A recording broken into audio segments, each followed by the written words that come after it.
കൃപയുടെ വാസസ്ഥലം കൃപാസനം, കൃപയുടെ വാസസ്ഥലം കൃപാസനം. വേദനിക്കുന്നവർക്കെന്നും ആത്മധൈര്യത്തിനഭിഷേകം, വചനത്തിനഭിഷേകം, ആത്മസൗഖ്യത്തിനഭിഷേകം. വരുവിൻ നിങ്ങൾ യേശുവിൻ സന്നിധേ, അവനേകും സാന്ത്വനം. കൃപയുടെ വാസസ്ഥലം കൃപാസനം, കൃപയുടെ വാസസ്ഥലം കൃപാസനം.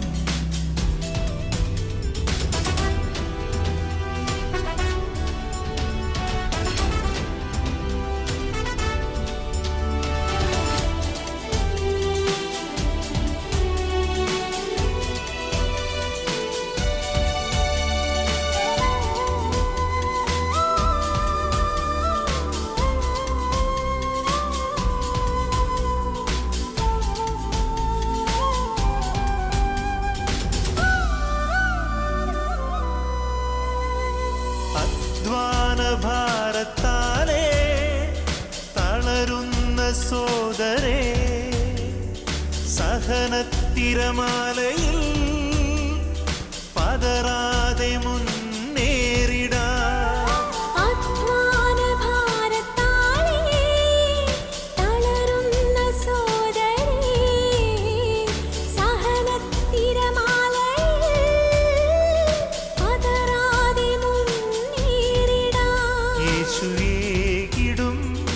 അഭിഷേകം സാന്ത്വനാഭിഷേകം, യേശുവേകിടും അഭിഷേകം സാന്ത്വനാഭിഷേകം.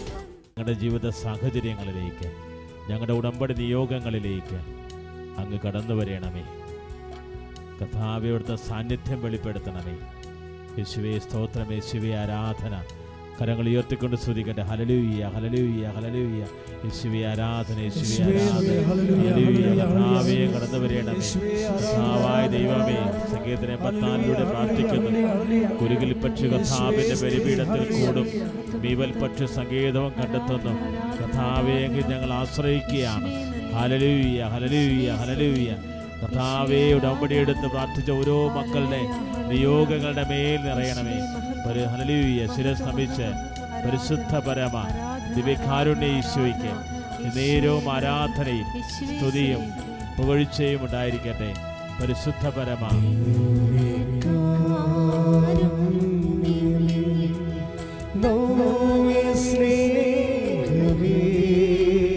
കരങ്ങൾ തുറന്നു പിടിച്ച്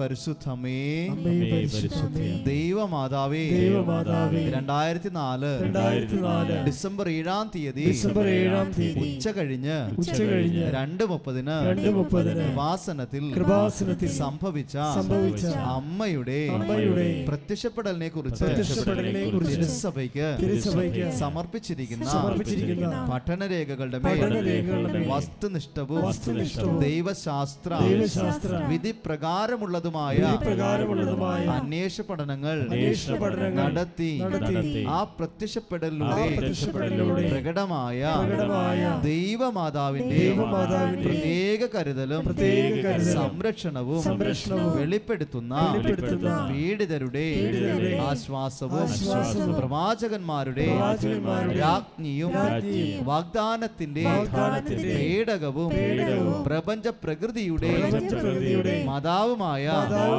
പരിശുദ്ധ അമ്മയുടെ ഭക്തി ഭക്തി തിരുസഭയിൽ തിരുസഭയിൽ കൂടുതൽ പ്രചരിച്ച് ജീവിതത്തിന്റെ ദുരിത ദുരന്ത അവസ്ഥകളിൽ അകപ്പെട്ട് കഴിയുന്ന അനേകായിരം മക്കൾക്ക് ദൈവത്തിന്റെ സാന്നിധ്യവും സന്ധിപ്പും കൂടുതൽ അനുഭവിക്കുക വഴി ആത്മീയ വിശുദ്ധിയും ദൈവശക്തിയും കൈവരിക്കുവാൻ ഞങ്ങളുടെ കുടുംബങ്ങളെ ഇടയാക്കണമേ.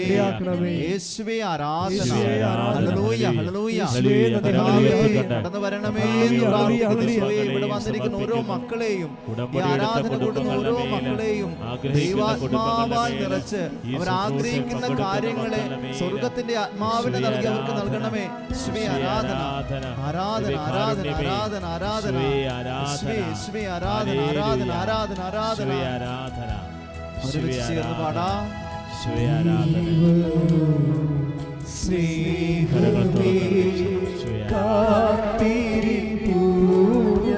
ഈശോയെ സ്നേഹത്തോടെ നോക്കിക്കൊണ്ട്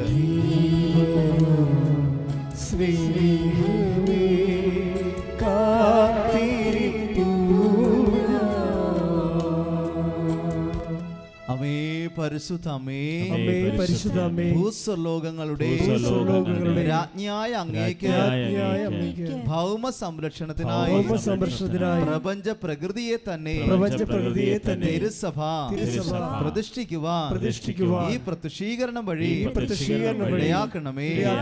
പരിശുദ്ധമേ ജപമാല മാതാവേ സകല കൃപാസനം പ്രാർത്ഥനകളോടും ചേർത്ത് ഞങ്ങളിപ്പോൾ പ്രാർത്ഥിക്കുന്ന ഈ കുടുംബത്തിന്റെ പ്രത്യേക നിയോഗവും നമ്മുടെ എല്ലാവരുടെയും നിയോഗങ്ങളെ സമർപ്പിച്ച് പ്രാർത്ഥിക്കാം.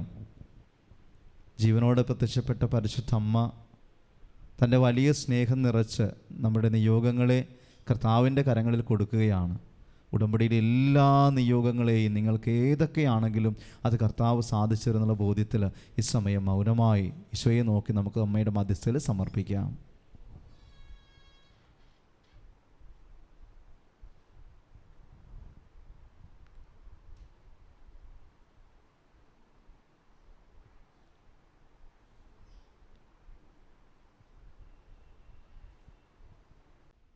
ഏറ്റുചൊല്ലി പ്രാർത്ഥിക്കാം. അമ്മയുടെ പ്രത്യക്ഷീകരണത്തിന്റെ ഈ അനുഗ്രഹവേളയിൽ ഞങ്ങൾക്ക് സാധിച്ചു തരുവാൻ കനിയണമേ. ആമേൻ. സ്തുതിച്ച് പ്രാർത്ഥിക്കാം. ആരാധന നടത്തുവാൻ പോകുന്ന ബഹുമാനപ്പെട്ട ജോസഫ് അച്ഛന് പരിശുദ്ധാത്മാവിന്റെ നിറവുണ്ടാകണമേ. ഇത് കാണുകയും കേൾക്കുന്ന മക്കൾക്ക് പരിശുദ്ധാത്മാവ് ഉണ്ടാകണമേ. പരിശുദ്ധാത്മാവിന്റെ നിറവ് ഈ സമയങ്ങളിലൊക്കെ കർത്താവെ പിന്തുടർന്നുകൊണ്ട് ഞങ്ങളുടെ കൂടെ ഉണ്ടാകണമേ എന്ന് ആഗ്രഹിച്ച് ദാഹിച്ച് പ്രാർത്ഥിക്കാം, ആലപിക്കാം. ആരാധന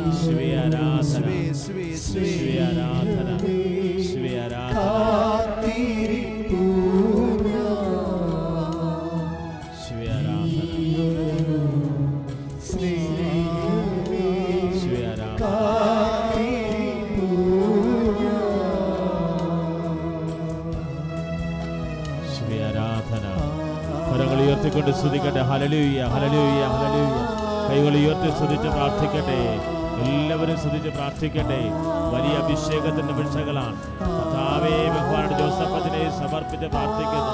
ചിന്തകളിലൂടെ കർത്താവേ അങ്ങയുടെ ജനത്തോട് സംസാരിക്കാൻ ദൈവത്തിന്റെ ആത്മാവിന് അഭിഷേകമാകണമേ.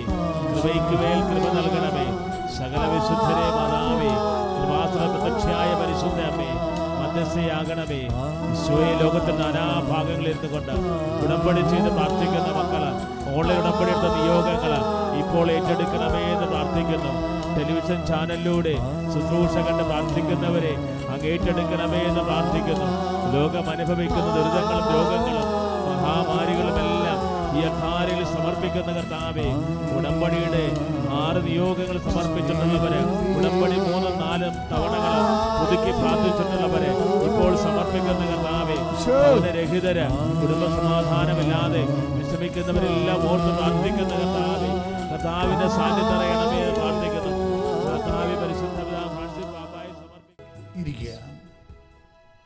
പരിശുദ്ധ പരമദിവ്യകാരുണ്യത്തിന് ആരാധനയും സ്തുതിയും പുകഴ്ചയും പരിശുദ്ധ പരമദിവ്യകാരുണ്യത്തിന് ആരാധനയും സ്തുതിയും പുകഴ്ചയും ഉണ്ടായിരിക്കട്ടെ. പരിശുദ്ധ പരമദിവ്യകാരുണ്യത്തിന് ആരാധനയും സ്തുതിയും പുകഴ്ചയും ഉണ്ടായിരിക്കട്ടെ.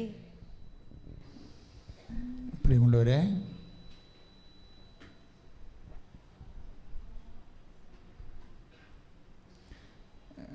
ഉടമ്പടി എടുക്കുമ്പോൾ പലർക്കും ഉണ്ടാകുന്ന ഏറ്റവും രസകരമായ ഒരു അനുഭവം ഈ ദിവസങ്ങളിൽ നടന്ന സാക്ഷ്യങ്ങളെക്കുറിച്ച് പറയുകയാണ്. സാക്ഷ്യവിചാരം തുടങ്ങിയിട്ടാണ് നമ്മളെപ്പോഴും ഉടമ്പടി ധ്യാനം തുടങ്ങുന്നത്. ആദ്യം ഈ വചനവാരഫലം എന്ന് പറഞ്ഞ പോലെ ഈ ആഴ്ചത്തെ മെസ്സേജ്, ഈ ആഴ്ചത്തെ സാക്ഷ്യവിചാരം, അത് തുടങ്ങിയതിന് ശേഷമാണ് നമ്മളുടെ ശുശ്രൂഷകരിലേക്ക് പ്രവേശിക്കുന്നത്. ഞാനിപ്പോഴും റെഫർ ചെയ്യണ സാക്ഷ്യം ജിദ്ദ എഴുപിന്ന എന്ന് പറയുന്ന ടീച്ചറിൻ്റെ സാക്ഷ്യമാണ്. ഞാൻ ഈ ജിദ്ദയുടെ സാക്ഷ്യം പറഞ്ഞതിൽ ജിദ്ദ പറയണത്, നമ്മൾ ഉടമ്പടി എടുത്തതിന് ശേഷം കുട്ടി കുറേ സാക്ഷ്യം പറയുന്നുണ്ട്. അതായത് ഉടമ്പടി എടുത്തതിന് ശേഷം എനിക്ക് തിരിഞ്ഞു നോക്കേണ്ടി വന്നിട്ടില്ല. അതാണ് ഒരു സാക്ഷ്യം, ഒരു വാക്ക്. അത് ഹൃദ്യമാണ്. നമ്മൾ ആ വിഷയത്തിലേക്ക് വരാം. അവളുടെ വിഷയം എന്താണെന്ന് ഞാൻ പറയാം. അവൾ പറയുന്ന അനുഭവങ്ങളെ, ദൈവാനുഭവങ്ങളെ, ഒരു ഉടമ്പടി എടുക്കുന്ന ദൈവപൈതലിൻ്റെ ദൈവാനുഭവങ്ങളെ അവളുടെ വാക്കിൽ നിന്ന് വരണതാണ്. എന്താ പറയണത്? ഉടമ്പടി എടുത്തതിന് ശേഷം എനിക്ക് തിരിഞ്ഞു നോക്കേണ്ടി വന്നിട്ടില്ലെന്ന്, വേറെ ഒന്നിലിട്ടും നോക്കേണ്ടി വന്നിട്ടില്ല എന്ന്. പിന്നെ രണ്ടാമത് അവൾ പറഞ്ഞ വാക്യം, ഞാൻ എൻ്റെ മാതാവിനെ കൂടെ കൊണ്ട് നടക്കുന്നുണ്ട്. എന്താണ്? ഉടമ്പടി കാശുരൂപം. പല ആൾക്കാരും കാശുരൂപം പോയെന്നൊക്കെ പറഞ്ഞ് വരുന്നുണ്ട്. ഞാനെല്ലാം റീസ്റ്റാർട്ട് ചെയ്യുന്നുണ്ട്. ഉടമ്പടി കാശുരൂപം ആര് പോയെന്നും പറഞ്ഞ് വന്നാലും ചിലപ്പോൾ അവരുടെ മക്കൾക്കൊക്കെ കൊടുത്തതായിരിക്കും. പക്ഷേ അങ്ങനെ കൊടുക്കാൻ പാടില്ല. ഉടമ്പടി നീയും ദൈവവും തമ്മിൽ ചെയ്യുമ്പോൾ നിനക്ക് തരണ ജ്ഞാപകമാണത്. അത് കൈമാറ്റമല്ല, അത് കാശുരൂപമല്ല ശരിക്കും. ഇപ്പോൾ ബുദ്ധിയും ബോധവും ഇല്ലാത്ത ചില അമ്മമാർ മക്കൾക്ക് പോകുമ്പോൾ കൊടുത്തു വിടുക ഉറപ്പില്ല. അങ്ങനെ കൊടുക്കാൻ പാടില്ല. അതിന് വേറെ കാശുരൂപമുണ്ട്. നിങ്ങൾ പറഞ്ഞാൽ തീർച്ചയായിട്ടും അച്ഛൻ തരും. യാത്രയ്ക്കുള്ള കാശുരൂപം, ജോലിക്കുള്ള കാശുരൂപം, അങ്ങനെ പറഞ്ഞാൽ ആ വിഷയം കർത്താവിൻ്റെ തിരുസന്നിധി സമർപ്പിച്ച് വെഞ്ചരിച്ച് ആ കാശുരൂപം തരും. അപ്പോൾ നമ്മൾ ഉടമ്പടി എടുത്തതിൻ്റെ ഒരു പട്ടയം പോലെ കിട്ടണതാണ് നമ്മുടെ കയ്യിരിക്കുന്ന ഉടമ്പടി കാശുരൂപം. അത് നിങ്ങൾ മിസ് ചെയ്യാതിരിക്കാൻ നോക്കണം. അത് നിങ്ങളുടെ കയ്യിൽ തന്നെ ഉണ്ടാണ്. അപ്പോൾ ജിദ പറയണത്, ഞാൻ അന്ന് മുതൽ ഇന്ന് വരെ മാതാവിനെ പിരിഞ്ഞിട്ടില്ല. അതാണ് സത്യം. മാതാവിനെ പിരിഞ്ഞിട്ടില്ല എന്നുള്ളതിൻ്റെ ഓർമ്മപ്പെടുത്തലാണ് നമുക്ക് തന്നിരിക്കുന്ന കാശുരൂപം. അതവിടെ കഴുത്തിലിട്ടിട്ടുണ്ട്. അവൾ ചട്ടന്മാർ എൻ്റെ അടുത്ത് പഴയ കാശുരൂപം എടുത്ത് തരും, അച്ഛാ ഒന്ന് പുതുക്കി തരുമോ എന്ന് ചോദിക്കുമ്പോൾ ചട്ടന്മാർ അവരുടെ പേഴ്സിൽ നിന്ന് എടുത്തിട്ട് ഏറ്റവും രഹസ്യമായ അറയിലാണത് വെച്ചിരിക്കുന്നത്. എത്രയോ ഭവ്യമായിട്ടാണ് സൂക്ഷിക്കുന്നത്. അപ്പോൾ അതുപോലെ നിങ്ങൾ സൂക്ഷിക്കുന്നതിൽ നിങ്ങൾ ദൈവമായിട്ട് ഉടമ്പടി എടുക്കുമ്പോൾ ദൈവം ഒരു പ്രോമിസ് ചെയ്യുന്നുണ്ട്. എന്താണ്?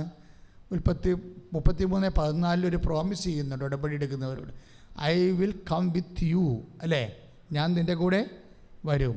അപ്പം ഞാൻ കാണിച്ചു തരും, ഞാൻ നിൻ്റെ കൂടെ വരും, നീ നടക്കേണ്ട വഴി മുഖത്ത് നോക്കി ഉപദേശിക്കും എന്നൊക്കെ പറയുമ്പോഴേ ഇതെല്ലാം ഇന്ന് ഈ ഉടമ്പടിക്കാലത്ത് ആയിരങ്ങളുടെ അനുഭവമാണ്.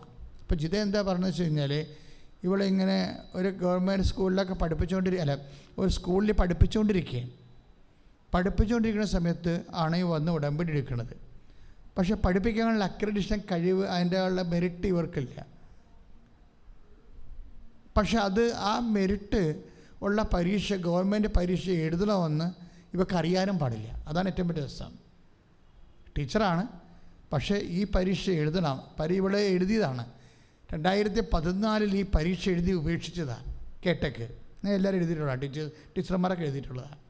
പക്ഷേ ഇവിടുത്തെ ഈ പെർട്ടിക്കുലർ കേസ് എന്ന് പറയണത്, ഇവൾക്ക് ഈ പരീക്ഷ എഴുതണമെന്ന് അറിയാമായിരുന്നു. ഇവൾ 2012-ലും 2013-ലും 2014-ലും ഒക്കെ കേട്ടൊക്കെ എഴുതിയ ആളാണ്. പക്ഷേ അത് കരകയറാൻ പറ്റണില്ല. Miss got the point. അതാണ് പ്രശ്നം. അവളുടെ ബുദ്ധി കൊണ്ട് കരകയറാൻ പറ്റണില്ല. അവസാനം എന്ത് ചെയ്ത്, അതിന് വന്ന പോലെ വിധി പോലെ അനുഭവം എന്നും പറഞ്ഞ് കേട്ടൊക്കെ ഉപേക്ഷിക്കും. എത്ര കൊല്ലം? 14 2014 എഴുതി ഉപേക്ഷിച്ചതാണ്. പിന്നെ മറന്നും പോയി. ഉള്ളത് ചെറിയ സ്കൂളിൽ വർക്ക് ചെയ്ത് ഉള്ള ശമ്പളം മേടിച്ച് അങ്ങനെ കഴിഞ്ഞു കൂടുകയാണ്. അപ്പോൾ ഇങ്ങനെ.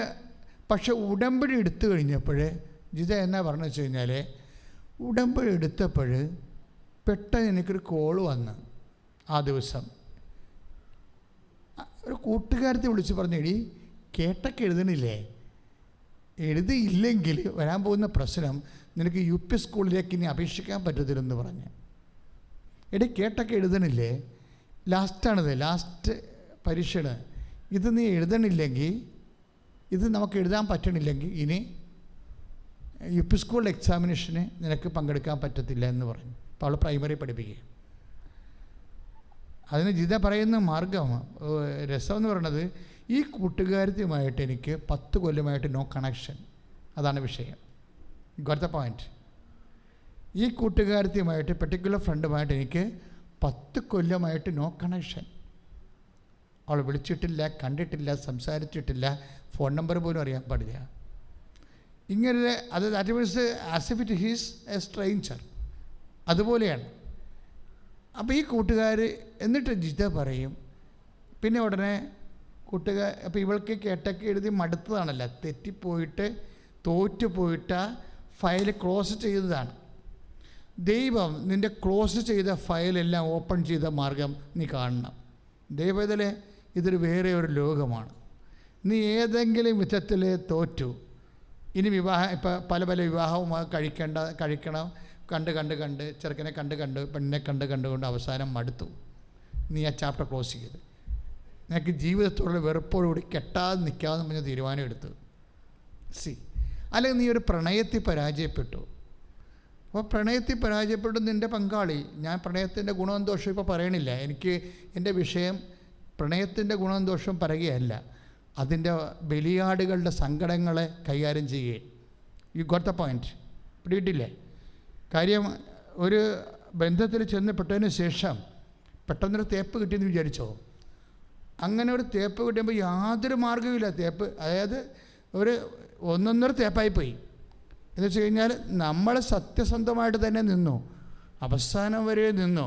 പക്ഷെ നമ്മളെക്കാൾ അല്പം കൂടി ഒരു ഓപ്ഷൻ കിട്ടിയപ്പോൾ നമ്മുടെ പങ്കാളി ആ വഴിക്ക് പോയി. അപ്പോഴേ നിനക്കൊരു മനുഷ്യാരൂപി ഉടനെ ഡെവലപ്പ് ചെയ്യും. എന്താണ്? അവൻ്റെ മുമ്പിൽ, അവളുടെ മുമ്പിൽ.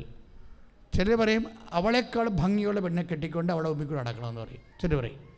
ചിലർ പറയും അവനേക്കാൾ വിദ്യാഭ്യാസം ഉള്ളവനെ ഞാൻ കല്യാണം കഴിച്ചുകൊണ്ട് അവൻ്റെ മുമ്പിൽ നടക്കണം, അവൻ്റെ വീടിൻ്റെ അടുത്ത് പോയി വീട് മേടിച്ച് താമസിക്കുന്നു. ഇതെല്ലാം മനുഷ്യാരൂപിയാണ്. അത് പിന്നെ സഹിക്കാവുന്നൊരു അരൂപിയാണ്. ഇനി സഹിക്കാൻ പറ്റാത്തൊരു അരൂപിയുണ്ട്. എന്താണ്? ഞാൻ ഇനി കെട്ടത്തില്ല, ഞാൻ പ്രണയത്തിൻ്റെ മൂക ബലിയാട് സാക്ഷിയായിട്ട് ഇങ്ങനെ ഗതികിട്ട പ്രേതമായിട്ട് അലഞ്ഞു നടക്കി അവൻ്റെ മുമ്പിൽ കൂടി കടക്കും, അവളുടെ മുമ്പിൽ കൂടി നടക്കും. ഓ, എന്തോ ഒരു തോൽവിയാണ്. ഒന്ന് ചിന്തിച്ച് നോക്കിയേ.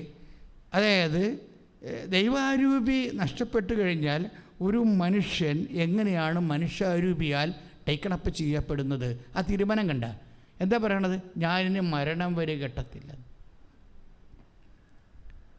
എന്നിട്ട് ഇവളെ എങ്ങനെയെങ്കിലും എപ്പോഴും തിരക്കിടുക. അവൾ കെട്ടിയ അവൻ കെട്ടിയെന്ന് പറയുമ്പോൾ ഒരു സമാശ്വാസമായി. എന്താ കാര്യം? നിന്നെ തേച്ച ആളെ കല്യാണം കഴിച്ചു എന്ന് പറയുമ്പോൾ നിനക്കൊരു ഭയങ്കരമായ സന്തോഷം. എന്താണ്? നീ ഉടനെ മാപ്പ് സാക്ഷിയായി. അതാണ് ഉദ്ദേശിക്കുന്നത്. അവളെ കെട്ടിയല്ലോ, എന്നെ തേച്ചു അവൾ കെട്ടി, എന്നെ തേച്ചു അവൻ കെട്ടി. അപ്പോൾ പിന്നെ എന്ത് പറ്റും? ഇനി ഞാനൊരു മാപ്പ് സാക്ഷിയായിട്ട് സഹതാപിണിയായിട്ട് ജീവിക്കും, സ്വയം പീഡിതയായിട്ട് ജീവിക്കും. എൻ്റെ ദൈവവേദലെ, നിൻ്റെ ക്രിസ്തു ഇത് നിന്നിൽ നിന്ന് ആഗ്രഹിക്കണില്ല. You got the point. കർത്താവ് പറഞ്ഞില്ലേ 8:36 എന്താ പറഞ്ഞത്? യോഹന്നാൻ്റെ സുവിശേഷം 8:36, പുത്രൻ നിന്നെ സ്വതന്ത്രനാക്കിയാൽ നീ യഥാർത്ഥത്തിൽ സ്വതന്ത്രനായിരിക്കും. നിന്നെ യഥാർത്ഥത്തിൽ, അതാണ് യോഹന്നാൻ 8:36 എന്താ പറയണത്? ഒന്ന് പറഞ്ഞേ, പുത്രൻ നിന്നെ സ്വതന്ത്രനാക്കിയാൽ, പുത്രൻ നിന്നെ സ്വതന്ത്രനാക്കിയാൽ, പുത്രൻ നിന്നെ സ്വതന്ത്രയാക്കിയാൽ, പുത്രൻ നിന്നെ സ്വതന്ത്രയാക്കിയാൽ നീ യഥാർത്ഥത്തിൽ സ്വതന്ത്രയായിരിക്കും. അപ്പോഴ് യഥാർത്ഥത്തിൽ സ്വതന്ത്രയാക്കുന്നത് ആരാണ്? പുത്രനാണ്. ആരാണ്? ഈശോയാണ്. ഈശോ നിന്നെ സ്വതന്ത്രനാക്കിയപ്പോഴേ പിന്നീട് നീ ലോകത്തിൻ്റെ അടിമത്തത്തിലേക്ക് വീണ് അടിമത്തത്തിൻ്റെ വചനങ്ങൾ, അടിമത്തത്തിൻ്റെ ഭാവങ്ങൾ, അടിമത്തത്തിൻ്റെ പെരുമാറ്റങ്ങൾ കീപ്പ് ചെയ്യാൻ നമുക്ക് ബാധ്യതയില്ല. എന്താ കാര്യം?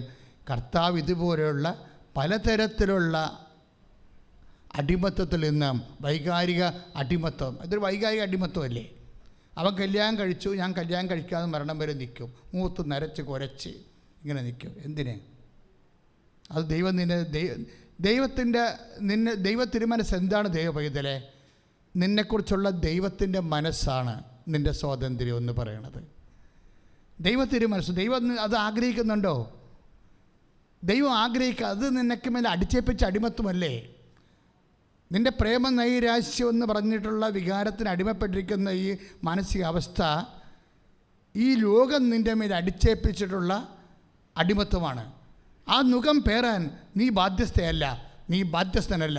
ഇത് അരുളി ചെയ്യുന്നത് കർത്താവായ യേശു. അതുകൊണ്ടാണ് യോഹന്നാൻ 8:36 പുത്രൻ നിന്നെ സ്വതന്ത്രരാക്കിയാൽ, പറഞ്ഞേ, പുത്രൻ നിന്നെ സ്വതന്ത്രരാക്കിയാൽ യഥാർത്ഥത്തിലെ സ്വതന്ത്രനായിരിക്കും.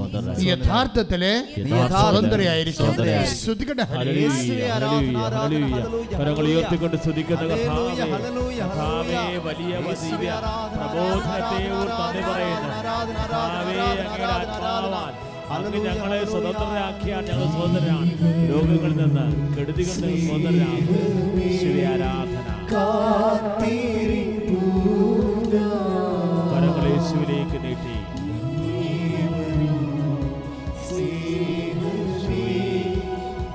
ആരാധന. ശിവ ആരാധന. പരിശുദ്ധ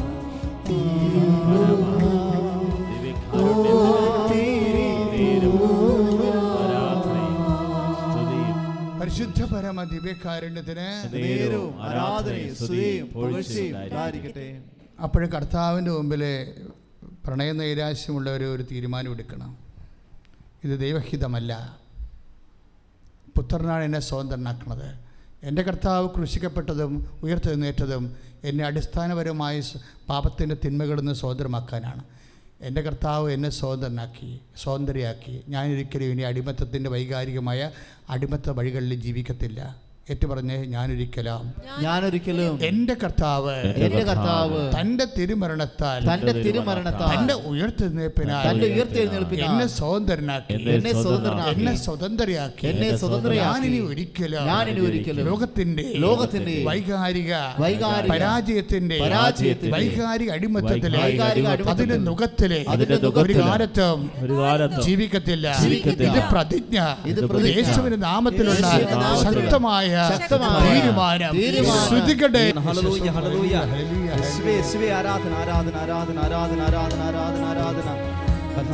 ഞങ്ങളെ വഴി നടത്തുന്ന ദൈവമേ, നീ നടക്കേണ്ട വഴി നിന്റെ മുഖത്ത് നോക്കി ഞാൻ നിന്നെ ഉപദേശിക്കും. ശ്രദ്ധിക്കട്ടെ. ഹല്ലേലൂയ. ആരാധന ആരാധന ആരാധന. Hallelujah hallelujah hallelujah. യേശുവേ ആരാധന ആരാധന ആരാധന ആരാധന. യേശുവേ ആരാധന ആരാധന ആരാധന ആരാധന ആരാധന ആരാധന ആരാധന ആരാധന ആരാധന ആരാധന ആരാധന ആരാധന ആരാധന ആരാധന.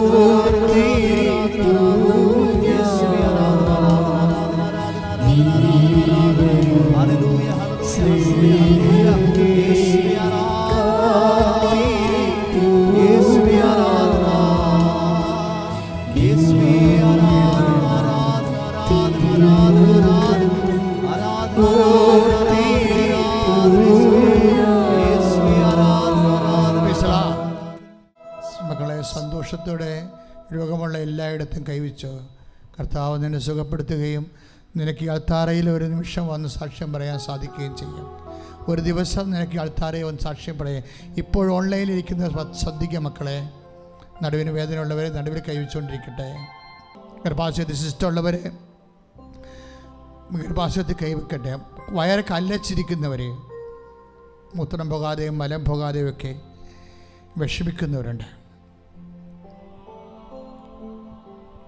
അവരെല്ലാം ഉദരത്തിൽ കൈവെക്കുക. ഇതെല്ലാം നമ്മളിവിടെ പറഞ്ഞിട്ടുള്ള സാക്ഷ്യങ്ങളാണ്. ഒത്തിരി പേര് വയറ് കല്ലൊച്ചു പോയവർ, ക്യാൻസർ വന്ന് വയറ് വീർത്തിരിക്കുന്നവർ, ശരീരം വീർത്തിരിക്കുന്നവർ, ആ വീർത്തിരിക്കുന്ന ഭാഗത്ത് നിങ്ങളുടെ കൈകൾ വെക്കുക.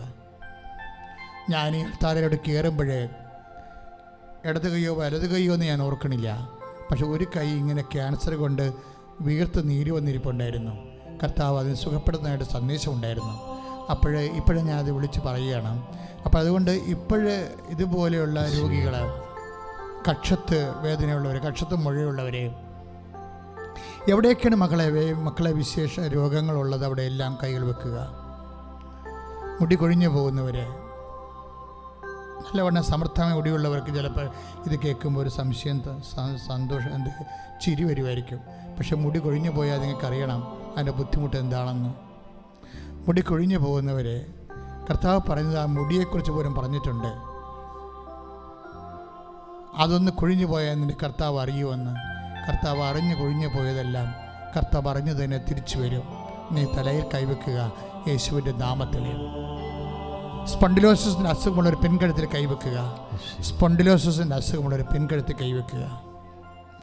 നെഞ്ചുവേദനയുള്ളവർ, ശ്വാസം മുട്ടലുള്ളവർ, കരളിന് അസുഖമുള്ളവർ കരളിൻ്റെ അവിടെ, ഹൃദയത്തിന് താഴെ ഇടതുപക്ഷത്ത് താഴെ കൈവെക്കുക. ഹൃദയത്തിൻ്റെ അസുഖമുള്ളവർ ഹൃദയത്തിൽ കൈവെക്കുക. ഗർഭസ്ഥ ശിശുവിനെ എന്തെങ്കിലും തരത്തിലുള്ള തകരാറ് ഉണ്ടെന്ന് ഡയഗ്നോസ് ചെയ്തിരിക്കുന്നവരെ അടിവയറ്റിൽ കൈവെക്കേണ്ടതാണ്. ഇപ്പോഴേ മക്കളില്ലാത്തവരും അടിവയറ്റിൽ കൈവെക്കുക. മക്കളില്ലാത്തവരും അടിവയറ്റിൽ കൈവെക്കുക. കർത്താവിന് കണ്ണിന് കാഴ്ചക്കുറവുള്ളവരെ കണ്ണിന് കൈവെക്കുക. ചെവിക്ക് കേൾവിക്കുള്ള ചെവി കൈവെക്കുക. പസ് പുറത്തു വരുന്നവരെ, ശരീരത്തിൻ്റെ പസ് പുറത്തു വരുന്നവരെ, അതുപോലെ തന്നെ ഉദരരോഗത്തിനോട് ബന്ധപ്പെട്ടിട്ടുണ്ട്. മൂത്രാശയത്തിൽ നിന്നും അതുപോലെ തന്നെ മലാശയത്തിൽ നിന്നുമൊക്കെ ഡിസ്ചാർജ് വരുന്നവർ അടിവയറ്റ് കൈവെക്കേണ്ടതാണ്. കർത്താവ് നിന്നെ ഇപ്പം സുഖപ്പെടുത്തും. നിന്നെ കർത്താവ്, നീ ഒരു രോഗിയായ വേദനിച്ച് നടക്കാൻ നിൻ്റെ ദൈവം ആഗ്രഹിക്കുന്നില്ല. കിഡ്നി കൈയുള്ളവർ നടുവിൽ കൈവെക്കുക. കിഡ്നിക്ക് വേദനയുള്ളവരെ അതുകൊണ്ട് പണിക്ക് പോകാൻ പറ്റാത്തവർ, ഉറക്കമില്ലാത്തവർ, കർത്താവ് ഷുഗർ രോഗികൾ, അതുപോലെ തന്നെ പ്രഷർ രോഗികൾ ഒക്കെ അവരെ നെറ്റിയിൽ അതുപോലെ തന്നെ നെഞ്ചിലുമൊക്കെ കൈവച്ചുകൊണ്ട് പ്രാർത്ഥിക്കട്ടെ. പ്രഷർ രോഗികൾ, ബ്രസ്റ്റിന് അസുഖമുള്ളവർ ബ്രസ്റ്റിൽ കൈവെക്കട്ടെ. പല തൊണ്ടയ്ക്ക് അസുഖമുള്ളവർ, തൈറോയ്ഡ് രോഗികൾ, ടോൺസൈറ്റ് രോഗികൾ തൊണ്ടയിൽ കൈവച്ച് പ്രാർത്ഥിക്കട്ടെ. വായ്ക്ക് നാറ്റമുള്ളവർ, മൂക്കിനൊക്കെ അസുഖമുള്ളവർ, മൂക്കിന് ദശ വളരുന്നവരൊക്കെ മൂക്കിൽ കൈവച്ചുകൊണ്ട് പ്രാർത്ഥിക്കട്ടെ. കർത്താവെ, അനേകം രോഗികൾ, എനിക്ക് പേരറിയാൻ പറ്റാത്ത ഒരേ രോഗികളുണ്ട് കർത്താവെ. അവരെല്ലാം വിചാരിക്കും അച്ഛൻ ഞങ്ങളുടെ പേര് പറയണില്ല. സത്യം പറഞ്ഞാൽ എനിക്ക് പേരറിയാൻ പാടില്ലാഞ്ഞിട്ടാണ്. കുറേ രോഗികളെ കർത്താവ് കാണിക്കുന്നുണ്ട്. ശരീരം മുഴുവനും തിണർത്ത് വരുന്നവരെ, കറുത്ത പൊട്ടുള്ളവരെ, കറുത്ത കുരുക്കൾ വരുന്നവരെ ഒക്കെ ഈശോ കാണും. വിസർപ്പ രോഗികളെല്ലാം കർത്താവിൻ്റെ കൈകളിലേക്ക് ഏൽപ്പിച്ച് പ്രാർത്ഥിക്കുന്നു. മക്കൾ സ്തുതിക്കട്ടെ, നന്നായി സ്തുതിക്കട്ടെ, കൈ വെച്ചുകൊണ്ട് സ്തുതിക്കട്ടെ, കൈ വെച്ചുകൊണ്ട് തന്നെ സ്തുതിക്കട്ടെ. കർത്താവേ, നിന്റെ വിശുദ്ധ പൗരോഹിത്യത്തെ നീ മഹത്വപ്പെടുത്തണമേ. മാരക രോഗങ്ങള്, തീരാവ്യാധികള്, മാരക രോഗങ്ങള്, തീരാവ്യാധികള് യേശുവിന്റെ നാമത്തില് മാരക രോഗങ്ങള്, തീരാവ്യാധികള് യേശുവിന്റെ നാമത്തില് പാപത്തിന് പരിഹാരം ചെയ്ത് മരിച്ചു വരുന്ന യേശുവിന്റെ നാമത്തില് പൂർണ്ണമായി സൗഖ്യപ്പെടട്ടെ. മാരക രോഗികള്, തീരാവ്യാധികള് യേശുവിന്റെ നാമത്തില് പൂർണ്ണമായി സൗഖ്യപ്പെടട്ടെ. I command you in the name of Jesus Christ to be healed. ഹല്ലേലൂയ. കരങ്ങൾ ഉയർത്തിക്കൊണ്ട് സ്തുതിക്കട്ടെ. Hallelujah, hallelujah, hallelujah. യേശുവേ ആരാധന, യേശുവേ ആരാധന, യേശുവേ ആരാധന. കരങ്ങൾ തുറന്നു വെച്ച് യേശുവേ ആരാധന, യേശുവേ ആരാധന, യേശുവേ ആരാധന.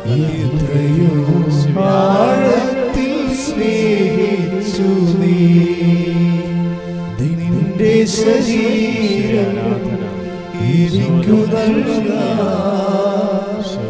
എത്രയോ ആഴത്തിൽ മുട്ട നീക്കുക. സംഭാവന ആശീർവാദമാണ്. ശ്രുതികട്ടെ ശ്രുതികട്ടെ ഹല്ലേലൂയ. ഹല്ലേലൂയ, ഇപ്പോൾ ആശീർവാദം ഹല്ലേലൂയ, ഹല്ലേലൂയ. കരങ്ങൾ ഉയർത്തിക്കൊണ്ട് സ്തുതിക്കട്ടെ. ഇതാ ദിവ്യകാരുണ്യ യേശു നിങ്ങളെ ആശീർവദിക്കുക. നിങ്ങളുടെ കുടുംബങ്ങളെ ഉടമ്പടി വെച്ച നിയോഗങ്ങളെ ഓർത്ത് പ്രാർത്ഥിക്കട്ടെ. ഓൺലൈൻ ഉടമ്പടി എടുത്തവര്, ലോകത്തിന്റെ നാനാ ഭാഗങ്ങളിലിരുന്ന് പ്രാർത്ഥിക്കുന്നവര്, ടെലിവിഷൻ ചാനലിലൂടെ ഈ ശുശ്രൂഷ കണ്ട് പ്രാർത്ഥിക്കുന്നവര്, അവർ ശക്തമായി സ്തുതിച്ച് പ്രാർത്ഥിക്കട്ടെ. തീരാവ്യാധിയിൽ കഴിയുന്നവര്, രോഗദുരിതങ്ങളിൽ കഴിയുന്നവര്, കടഭാരത്തിൽ കഴിയുന്നവര്, സദാന ഭാഗ്യമില്ലാത്തവര്, ഭവനമില്ലാത്തവര്, കോവിഡ് മഹാമാരിയിൽ കഴിയുന്നവര്, കർത്താവിന്റെ കൃപയിൽ ആശ്രയിച്ച് പ്രാർത്ഥിക്കട്ടെ. കർത്താവിന്റെ ശക്തി നിറയുകയാണ്. എല്ലാ മാരക രോഗങ്ങളിലേക്ക് ദൈവത്തിന്റെ കൃപ ചൊരിയുകയാണ്. കർത്താവിന്റെ കൃപ ചൊരിയപ്പെടുകയാണ്. ശിവ ആരാധന. പരിശുദ്ധ പരമ ദിവ്യകാരുണ്യേശ്വരിക്ക് ആരാധനയും സ്തുതിയും പുകഴ്ചയും ഉണ്ടായിരിക്കട്ടെ. പരിശുദ്ധ പരമ ദിവ്യകാരുണ്യേശ്വരിക്ക് ആരാധനയും സ്തുതിയും പുകഴ്ചയും ഉണ്ടായിരിക്കട്ടെ.